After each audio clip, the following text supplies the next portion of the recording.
नमस्कार, स्वागत है आपका एबीपी न्यूज में। आपके साथ मैं हूं अखिलेश आनंद। महाराष्ट्र में होली पर बड़े सियासी धमाके की सुगबुगाहट सुनाई दे रही है। एंटीलिया केस और सचिन वाजे वसूली कांड में एनसीपी की किरकिरी के बाद क्या शरद पवार कोई बड़ा मास्टर स्ट्रोक खेलने वाले हैं? बड़ी खबर आपको बता दें कि पवार के मुलाकात के सवाल पर अमित शाह ने सस्पेंस बढ़ा दिया। एनसीपी के दो बड़े नेताओं से मुलाकात के सवाल पर अमित शाह ने आज कहा कि सभी बातें सार्वजनिक नहीं की जा सकती हैं। तो महाराष्ट्र की ताजा हलचल पर हम आपको एक खास रिपोर्ट दिखाने जा रहे हैं। महाराष्ट्र में होली धमाका, पवार शाह में गुप्त डील। अमित सर, आप कल अहमदाबाद में थे। कुछ ऐसी रिपोर्ट्स आ रही हैं कि शरद पवार जी और प्रफुल्ल पटेल जी दोनों ये सब चीजें सार्वजनिक नहीं होती है। दो बड़े नेता शरद पवार और प्रफुल्ल पटेल शुक्रवार शाम को अहमदाबाद पहुंचे और वहां से गांधीनगर गए। इस दौरान इन लोगों ने कई गुप्त मुलाकातें की। इन मुलाकातों को हवा और तब मिली जब ये पता चला कि गृह मंत्री अमित शाह भी अहमदाबाद में हैं। हालांकि इनकी गृह मंत्री अमित शाह से मुलाकात हुई या नहीं हुई, इसका अभी तक पता नहीं चल पाया है। लेकिन जब अहमदाबाद की इन मुलाकातों पर गृह मंत्री अमित शाह से सवाल पूछा गया तो उन्होंने कहा, छोड़ो, हर बात सार्वजनिक नहीं की जा सकती। इस मुलाकात के साइड इफेक्ट उस वक्त साफ दिखाई दिए जब रविवार सुबह शिवसेना के संजय राउत ने सामना के जरिए महाराष्ट्र के गृह मंत्री अनिल देशमुख पर सीधा हमला बोला। इस बार महाराष्ट्र सरकार में बड़ी उठापटक का दौर देखा जा रहा है। Well, I am only talking today of the Mahavikas Aghadi government, which has been formed with the initiative of Shri Sharad Pawar. We are all aware that it was impossible to form a government. It was only and only due to Shri Sharad Pawar ji that such a government could be formed there. सूत्र बता रहे हैं कि NCP के इन दोनों बड़े नेताओं ने अहमदाबाद में एक बड़े व्यापारिक घराने के सदस्य से मुलाकात की। इन मुलाकातों के बाद महाराष्ट्र का सियासी पारा और ज्यादा गर्म हो गया। महाराष्ट्र में एनसीपी के बीजेपी के करीब आने की अटकलें पहले भी लगती रही हैं। महाराष्ट्र में अभी शिवसेना, एनसीपी और कांग्रेस की सरकार है, लेकिन महाराष्ट्र विधानसभा का गणित समझिए। महाराष्ट्र विधानसभा में कुल सीटें हैं 288, बहुमत का आंकड़ा है 145। सदन में बीजेपी की 105, एनसीपी की 54, शिवसेना की 56, कांग्रेस की 44 और अन्य की 29 सीटें हैं। अगर महाराष्ट्र में बीजेपी और एनसीपी एक साथ आती है तो दोनों के विधायकों की तादाद मिलकर हो जाएगी 159, यानी बहुमत से ज्यादा। यानी महाराष्ट्र में होली के मौके पर कौन से रंग का सियासी गुब्बारा फटने वाला है, इसका राज जल्द खुल सकता है। अमित सर, आप कल अहमदाबाद में थे। कुछ ऐसी रिपोर्ट्स आ रही हैं कि शरद पवार जी और प्रफुल्ल पटेल जी दोनों ये सब चीजें सार्वजनिक नहीं होती है। तो देखिए, सवाल तो यह है कि क्या महाराष्ट्र की महाअघाड़ी सरकार में सचिन वाजे वसूली कांड के बाद अब दरार पड़ गई है? क्या शिवसेना और एनसीपी में सब कुछ ठीक नहीं चल रहा?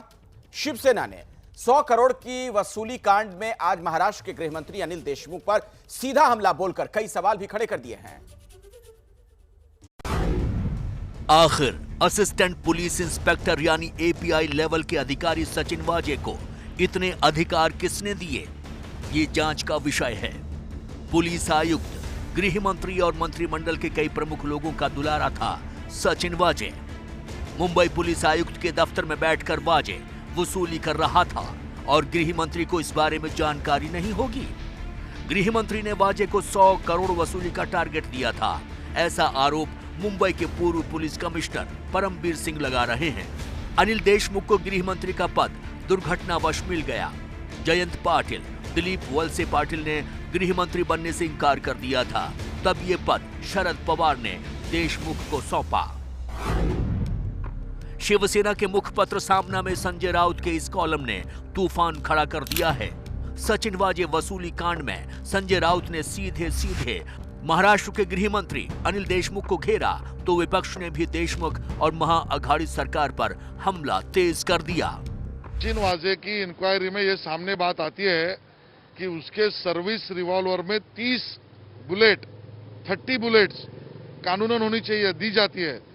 उसमें से रिकवरी में सिर्फ 5 मिली, 25 कहां गई?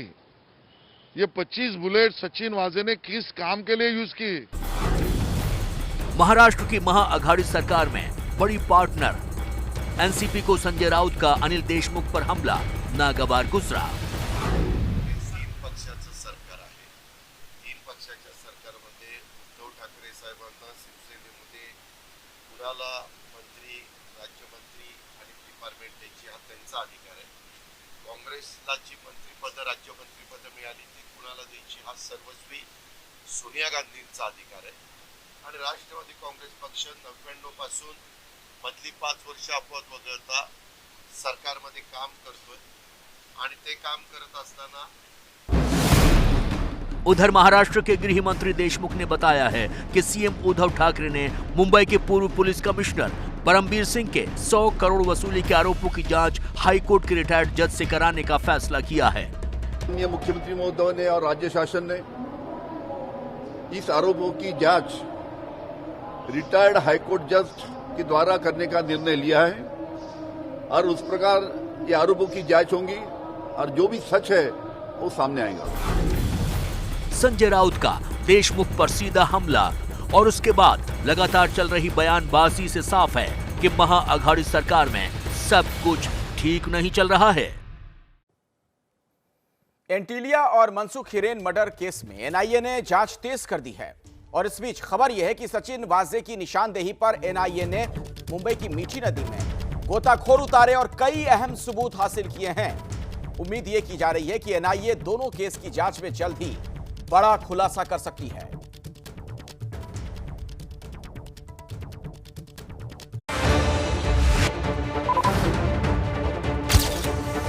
मुंबई की मीठी नदी में उतरे गोताखोर और किनारे से दिशा निर्देश देते एनआईए के अधिकारी।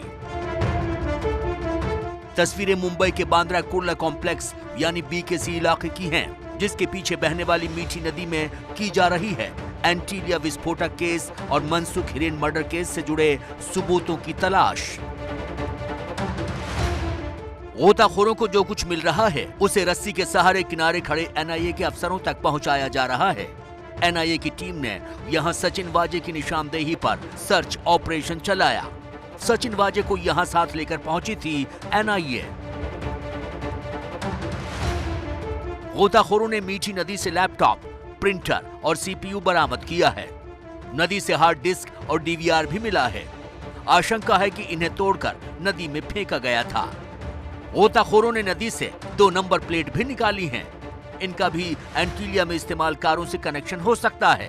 ये बात चल रही थी कि सचिन वाजे ने कई एविडेंस डिस्ट्रॉय करने की कोशिश की थी, तो आज एनआईए को कुछ ऐसे सबूत मिले जिसके बाद एनआईए बीकेसी आई। बीकेसी में यहाँ पर ही मीठी नदी है जहाँ पर कई गोताखोरों को पानी में उतारा गया, जो इस बात की जांच कर रहे हैं कि अंदर क्या क्या चीज फेंका गया हो सकता है और सचिन वाजे ने क्या क्या चीजें यहाँ डिस्ट्रॉय करने की कोशिश की होगी। एनआईए के अधिकारियों ने मीठी नदी से बरामद सामान को कब्जे में ले लिया है। इनकी जांच के बाद जल्द ही कुछ और खुलासा हो सकता है।